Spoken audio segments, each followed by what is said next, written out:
ើអ្នកធ្លាប់មានអារម្មណ៍ទេថាមិនថាអ្នកខិតខំប៉ុណ្ណា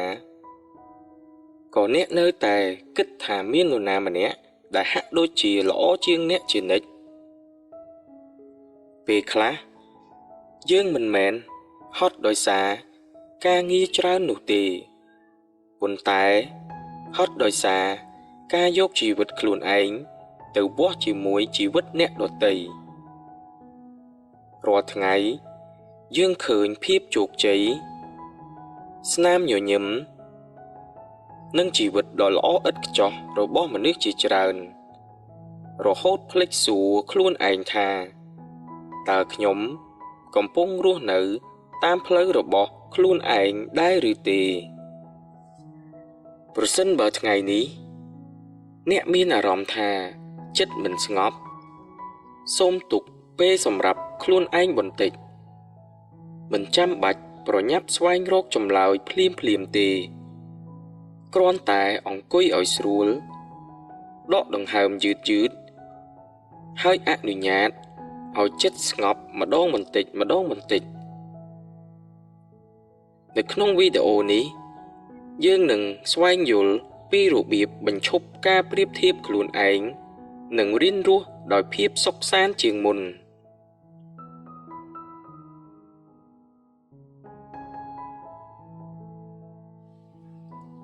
ប៉ុន្តែមុនពេលយើងស្វែងរកដំណោះស្រាយសូមសួរខ្លួនឯងសិនថាតើការប្រៀបធៀបនេះចាប់ផ្ដើមពីណាហើយហេតុអ្វីបានជាវាមានឥទ្ធិពលលើចិត្តយើងខ្លាំងម្ល៉េះស្រមៃមើលសួនផ្កាមួយផ្កាកុលាបមិនរីកក្នុងថ្ងៃដូចផ្កាឈូកទេហើយដើមឫស្សីក៏មិនលូតលាស់ក្នុងល្បឿនដូចដើមស្វាយដែរប៉ុន្តែតើវាមានន័យថាដើមណាមួយគ្មានតម្លៃឬប្រកាសជាមិនមែនទេ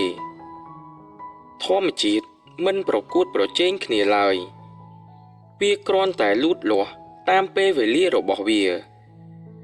ជីវិតរបស់អ្នកក៏ដូចគ្នាការដែលអ្នកមិនទាន់ទៅដល់កន្លែងដែលអ្នកដទៃកំពុងឈរមិនមានន័យថាអ្នកកំពុងបរាជ័យទេវាអាចគ្រាន់តែមានន័យថាពេលវេលារបស់អ្នកមិនទាន់មកដល់ប៉ុណ្ណោះ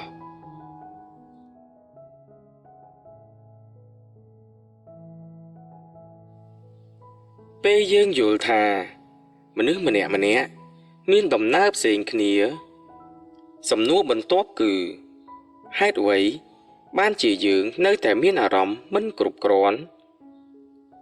ចម្លើយមួយស្ថិតនៅក្នុងទម្លាប់ដែលយើងធ្វើស្ទើររាល់ថ្ងៃដោយមិនដឹងខ្លួននៅពេលអ្នកផ្ដោតលើអ្វីដែលអ្នកដទៃមានអ្នកនឹងមើលមិនឃើញអ្វីដែលមាននៅក្នុងដៃរបស់ខ្លួនឡើយការដឹងគុណមិនមែនធ្វើឲ្យអ្នកឈប់អភិវឌ្ឍទេផ្ទុយទៅវិញវាធ្វើឲ្យអ្នកមានកម្លាំងដើរទៅមុខដោយចិត្តស្ងប់សាកសួរខ្លួនឯងថាតើថ្ងៃនេះខ្ញុំបានរីកចម្រើនជាងខ្លួនឯងកាលពីម្សិលមិញបន្តិចដែរឬទេបើចម្លើយគឺបាទឬចាស់នោះអ្នកកំពុងដើរទៅមុខហើយការដឹងពីបញ្ហាគឺជាជំហានដំបូងប៉ុន្តែការយល់ដឹងតែមួយមុខមិនទាន់គ្រប់គ្រាន់ទេសំណួរដែលសំខាន់ជាងនេះគឺតើយើងគួរអនុវត្តអ្វីចាប់ពីថ្ងៃនេះ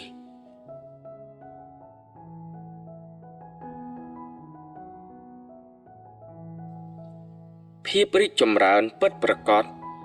មិនមែនជាការឈ្នះអ្នកដទៃទេវាគឺជាការក្លាយជាមនុស្សល្អជាងខ្លួនឯងកាលពីម្សិលមិញបន្តិចអាចជាការនិយាយទន់ភ្លន់ជាងមុនអាចជាការអត់ធ្មត់ជាងមុនឬអាចជាការស្រឡាញ់ខ្លួនឯងច្រើនជាងមុនហើយជំហានតូចទាំងនេះនឹងបង្កើតការផ្លាស់ប្ដូរដ៏ធំនៅថ្ងៃអនាគតមុននឹងបន្តទៅមុខសូមផ្អាកមួយភ្លែតពេលខ្លះការផ្លាស់ប្ដូរដ៏មានន័យ មិនកើតឡើងនៅពេលដែលយើងកំពុងនិយាយទេប៉ុន្តែកើតឡើងនៅពេលយើងស្ដាប់សំឡេងក្នុងចិត្តរបស់ខ្លួនឯង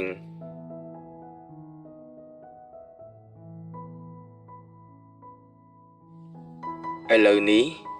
សូមបិទភ្នែករបស់អ្នកយឺតហើយសួរខ្លួនឯងថាតើខ្ញុំ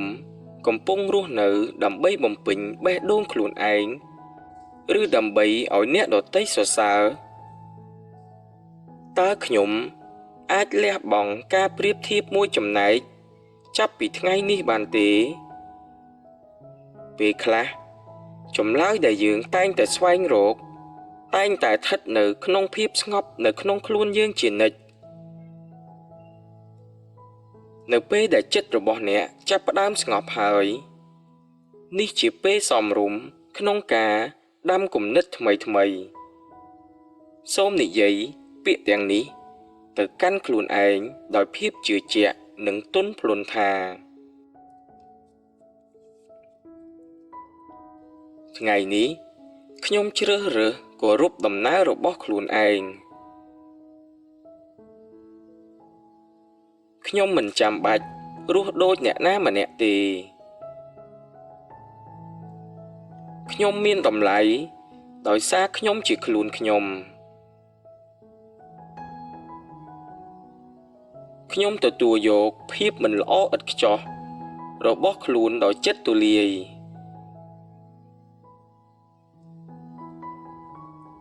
ខ្ញុំអនុញ្ញាតឲ្យខ្លួនឯង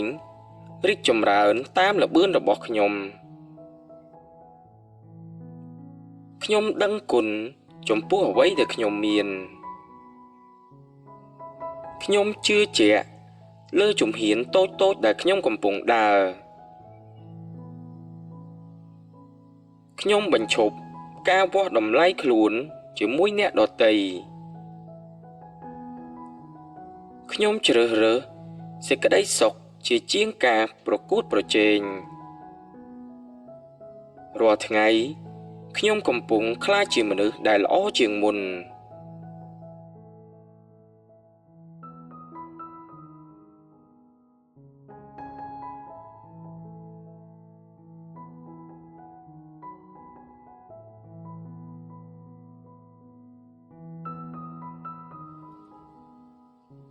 រាល់ពាក្យ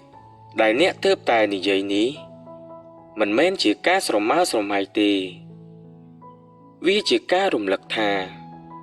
អ្នកមានសមត្ថភាពបង្កើតជីវិតដែលអ្នកប្រាថ្នាដោយចាប់ផ្ដើមពីការផ្លាស់ប្ដូរនៅខាងក្នុងជាចុងក្រោយសូមចាំថាជីវិតមិនមែនជាការប្រណាំងដែលអ្នកណាទៅដល់មុនទេវាជាដំណើរដែលមនុស្សម្នាក់មានល្បឿននិងរឿងរ៉ាវខុសៗគ្នាបើថ្ងៃនេះអ្នកអាចឈប់ប្រៀបធៀបខ្លួនឯងបានមួយផ្លែតនោះចិត្តរបស់អ្នកនឹងមានកន្លែងទំនេរសម្រាប់សេចក្តីសុខច្រើនជាងមុនសូមជឿជាក់លើដំណើររបស់ខ្លួនឯង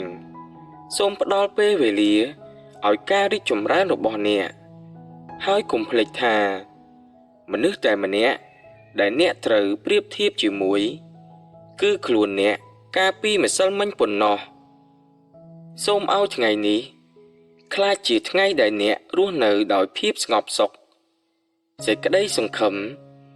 និងការស្រឡាញ់ខ្លួនឯងកាន់តែច្រើន